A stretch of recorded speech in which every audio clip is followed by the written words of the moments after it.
درود دوستان خوبم، تاروت هستم. به تاروت فارسی خوش آمدید. براتون یک تاروت خوانی و انرژی خوانی دیگه دارم با 3 گزینه: کائنات، احساسی و بازگشت. شما میتونید هر کدوم رو که میخواید انتخاب بکنید با نیت‌های متفاوت یا اینکه حتی به تمام نیت‌ها گوش بکنید. برای شروع ابتدا من از تاروت کمک میگیرم که ببینیم از کدوم گروه شروع کنیم. هر گروهی رو که تاروت بگه از همون شروع میکنیم.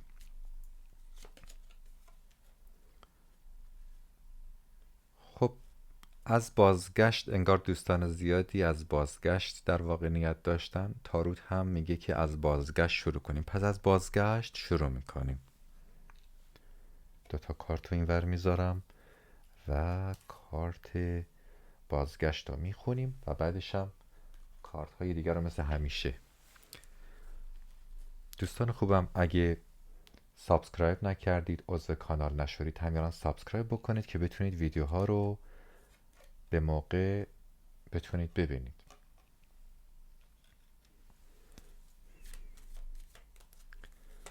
از 3 دسته کارت استفاده می کنم و برای هر کدام 2 کارت. بسیار خوب، 2 کارت هم از اینا می کشیم.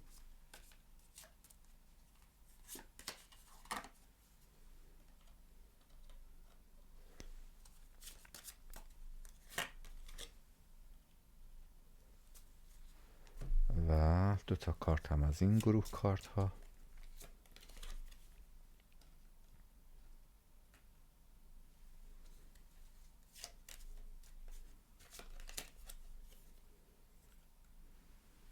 بسیار خوب. دوستانی که برای بازگشت نیت کردید، در اولین کارت شما، این کارت رو که در واقع کارتی بود که کشیدیم، تاروت انتخاب کردن که از کدوم گروه شروع بشه.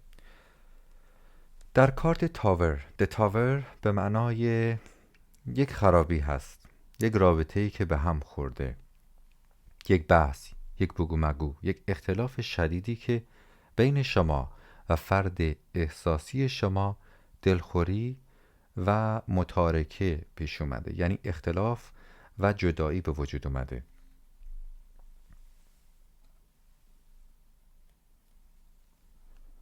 و این اولین بار شما نبوده. شما بارها در این رابطه با همدیگه این بحث ها رو، این گفتگوها رو، جنگ و جدال ها رو داشتید و هر بار ترک کردید، جمع کردید، رفتید، برگشتید و با امید این که رابطه بهبود پیدا بکنه.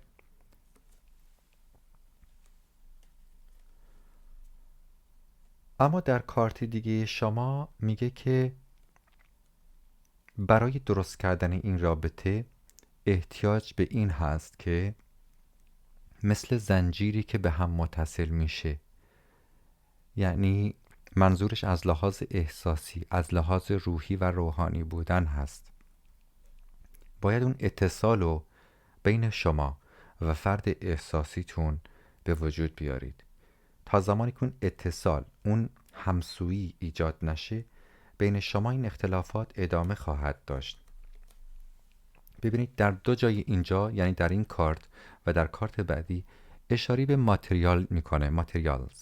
ماتریالز یعنی در واقع مادی هست، چیزایی که در زندگی شما هست. میگه میتونید، حتی اگه شما آقا هستید یا خانم هستید، فرقی واقعا نمیکنه، چون دوست داشتن و عشق دادن و عشق گرفتن در دنیای امروز خانم آقا نداره. میگه دلجویی کردن با یک شاخه گل، با یک هدیه، با یک چیزی که لازم نیست که واقعا ارزش زیادی داشته باشه، همین که طرف مقابل شما اون احساس رو بهش بدی که به فکر اون شخص هستی و براش مهم هستی. چون در واقع 6 of materials و 10 of materials اشاره به سکه و مادیات میکنه. در واقع در این کارت راجع به مادیات بازم میگه شما میتونید با اینها طرف مقابلتون رو خوشحال بکنید. باز هم میگم لزوما لازم نیست که هدیه بسیار گرانبهایی و گران قیمتی باشد، فقط تا جایی که چیز ساده‌ای که طرف مقابل احساس بکنه که شما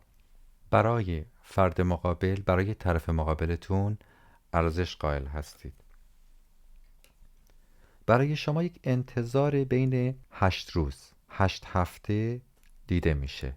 یعنی از 8 روز تا 8 هفته آینده برای شما جوابتون مثبت هست، برای شما بازگشت دیده میشه، چون در کارت دولت هم در اینجا بازگشت دیده میشه. و اما کارت اصلی شما Authentic Truth، یعنی میگه به دنبال واقعیت باش، به دنبال حقیقت باش. میگه برای عده دیگه از دوستان، میگه اگر واقعا بعد از اینکه طرف احساسیتون برگشت، با تمام کارهایی که میکنید، اگر احساس میکنید که به جایی راهی نمیبره، پس بهتره با خودت با واقع بینی، با حقیقت و صداقت روبرو بشی و با آنچه که واقعیت هست دست و پنجه نرم کنی. امیدوارم که جوابو گرفته باشید. شخص برگشت داره، اما تا زمانی که شما یک رفتار رو تکرار میکنید همون نتیجه رو به دست میارید. پس قراره که از ریشه و از بنیان مشکل رو حل بکنید. و اما میریم سراغ کارت بعدی. باز هم از تاروت کمک میگیرم ببینیم که بین کائنات و احساسی کدومو ابتدا انتخاب بکنیم. بازم احساسی. دوستان چقدر طرفدار احساسی و به قول معروف عشقولانه هستن. کدوم سریال بود میگفت عشقولانه؟ بسیار خوب.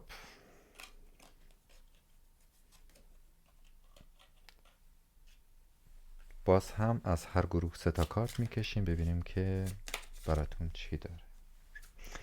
این احساسی مربوط به کسانی میشه منتظر کسی هستین، یعنی در واقع منتظر کسی هستید که وارد زندگیتون بشه، مجرد هستید، یا اینکه هر چیز احساسی دیگه. ببینیم که تاروت پیامش برای شما چیه.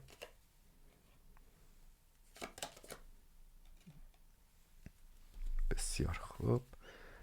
از کدوم گروه نکشیدیم؟ اوکی، از این هم 2 تا کارت دیگه.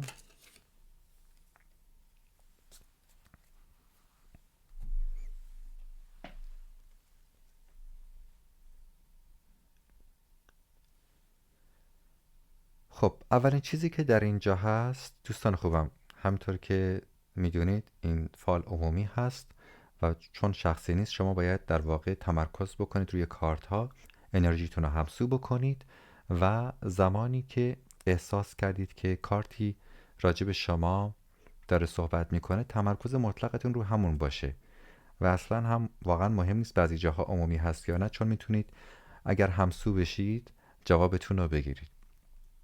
برای دوستانی که نیت رو اون داشتند که فردی وارد زندگیتون میشه یا نه از لحاظ احساسی، یا اینکه ممکنه با فردی هستید روتون نمیشه صحبت بکنید، ممکنه دوست شما هست، ممکنه نزدیکان شما هست، ممکنه حتی همکار شما باشه، هم دانشگاهی هم کلاسی، میگه برای شروع این رابطه نیازمند این هست که شما هم پا پیش بذارید. یعنی پا پیش بذارید که بتونید اون ارتباط رو برقرار بکنید، چون که ممکنه شما خودتون احساس میکنید به یک فردی علاقه دارید، احساس دارید، اما میترسید پا پیش جلو بذارید و حتی صورتی که درست میکنید، منظورم چهره است، زبان بدن بسیار بسیار مهم هست. یکی از اصلی ترین عناصر و المنت های زبان انسانه. یعنی زبان بدن یا بادی لنگویج حتی بیشتر از زبان مکالمه میتونه نشون بده خودشو. شما نگاه بکنید در یک فرهنگی، در یک زبانی، به عنوان مثال لبخند یونیورسال هست. شما به هر کسی که لبخند بزنی، مهم نیست زبان ژاپنی، چینی، انگلیسی، روسی، این فرد احساسو میگیره.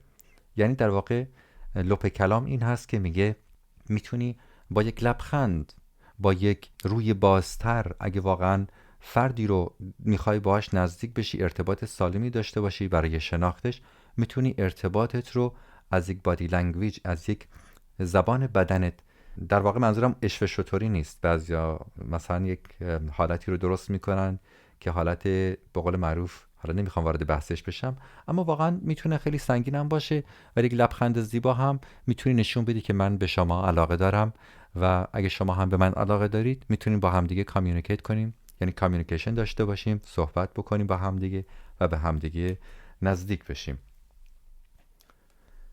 این برای دوستانی بود که میخوان واقعا به فردی نزدیک بشن و حالا روی شخصی کراش دارن، روی کراشتون. و اما برای اشخاصی که در رابطه هستید و خب خیلی با همدیگه باز هم ممکنه از لحاظ احساسی درگیری دارید و هی میرید هی میایید هی قطع میکنید وصل میکنید، میگه یک مدت زمان دیگه ای رو قبل از اینکه تصمیمی رو بگیری بین 4 روز تا 4 ماه آینده براتون افتاده. میگه بهش فرصت بده، زمان بده. خب بهش یه مقدار زمان بده، شاید امیدی شد و اون فرد به قول معروف از خر شیطون پایین اومد و واقعا بخواد رفتارش رو درست کنه. و اما میگه برای درست کردن این مسئله یکی از راهکارهایی که در اینجا هست، میگه ممکنه اضطراب شدید و نگرانی بیش از حد در زندگی شما باعث این مشکلات شده. میگه ممکنه خود شما اون مشکلات عمیق رو نداشته باشید، دوتاتون هم آدمای خوبی باشید، هر دوی شما انسانهای خوبی باشید، اما به خاطر تنش‌ها و سختی که در این جهان ما داریم، میگه ممکنه مقداری استرس درون شما راه پیدا کرده. برای حل این مشکل تاروت پیشنهاد یک سفر و مسافرت رو میکنه. میگه به شما فوق‌العاده کمک میکنه که با آرامش بیشتری تصمیم بگیرید راجع به رابطتون، راجع به احساستون. اما در کینگ آف سوردز در اینجا اشاره به این میکنه که از هر گونه عجله کردنی پرهیز کنید. یعنی واقعا از روی احساسات با عجله پیش نرید. یعنی توی تصمیم گیری‌هایی که میخواید بکنید آهسته تر پیش برید. یعنی یه روز نرید با همدیگه بیرون، روز خوبی داشته باشید، بر بیایید فردا بخواید آخ من دیگه عشقم رو پیدا کردم. دوستان، عشق اینجوری هیچ وقت به وجود نمیاد. عشق زمان میخواد. عشق نیازمند فهمیدن همدیگر هست، نیازمند این هست که ببینید واقعا اون طرف احساسی شما حس و حال واقعیش چیه، چون انسان‌ها در شرایط مختلف رفتارهای متفاوتی رو دارن. قرار نیست که ما در یک روز، در 2 روز یا یک هفته یا یک ماه راجع به یک فردی قضاوتی رو داشته باشیم. در مراحل مختلف مخصوصاً سعی کنید اگه فردی رو فقط از طریق آنلاین صحبت میکنید، اگه فاصله دور هست که واقعا فراموش بکنید. یعنی منظورم در کشور دیگه، در یک جای خیلی دور هستش، این رابطه لانگ دیستنس همیشه با مشکل برمیخوره. منظورم رابطه ای که خیلی از راه دور هست اصلا یعنی توصیه نمیکنه تاروت. میگه که حتی نیازمند به دیدار هست. شما باید دیدار داشته باشید که بتونید با اون فرد رابطه داشته باشید، چون اگه فراموش نکرده باشم میگه هر آنچه که از دیده رود از یاد رود. پس واقعا اون چیزی که جلو چش شما نباشه کم کم میتونه به راحتی کمرنگ و کمرنگ تر بشه. و اما در کینگ آف سورد بازم در اینجا اشاره به این میکنه که شما هستید که انتخاب میکنید و شما هستید که قدرت در دستان شما هست و خواسته ای رو که در این رابطه میخواید میتونید به دست بگیرید، ولی با آگاهی و دانایی بیشتر پیش برید. برای شما موفقیت دیده میشه و به خواستتون میرسید. و اما میریم سراغ کارت اصلی شما، Divine Feminine. ببین اگه شما خانم هستید، بیشتر اشاره به نیروی زنانگی و نیروی و قدرت زنانگی شما میکنه. میگه اگه شما از این استفاده بکنید، منظور از مهربانیتونه، منظور از این که واقعا خانمها و زنها یکی از میتونم بگم واقعا فرشتگان روی زمین هستن و بزرگترین مردان جهان در آغوش زنان بزرگ میشن.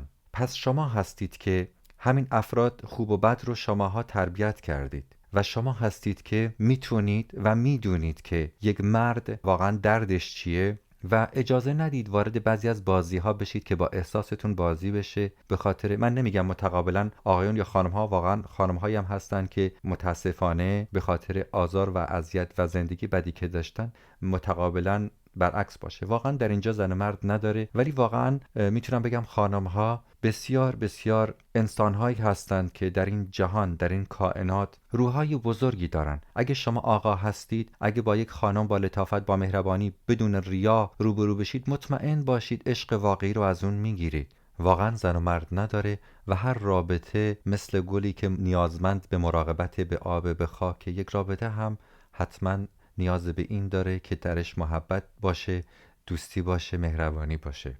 مخصوصا در آقایان که ابراز علاقه کمتر میکنن و فقط فکر میکنن همه چیز مادی هست، مخصوصا در کسانی که حتی ازدواج کردن. به هر حال امیدوارم که از این تاروتخوانی برای احساسی هم لذت برده باشید. حالا میریم سراغ کارت بعدی، ببینیم که در کارت بعدی کائنات برای شما پیامش چیه. پیام کائنات به شما. دوستان خوبم، بازم میتونید نیت کنید راجع به کائنات، و اگر هم دوستان خوبم تا به حال ویدیو رو لایک نکردید، با انگشت خوشگلتون مثل همیشه یه لایک زیبا بزنید که انرژی مثبت بیشتری درست بشه. و توی کامنت ها هم مثل همیشه برای من بنویسید که اگر راجع به فال خواستی یا انرژی خوانی خواستی نظری داشتید برای من بنویسید. به تعداد بیشتری که دوستان رو نوشته باشن همونو برای شما در واقع انجام خواهم داد.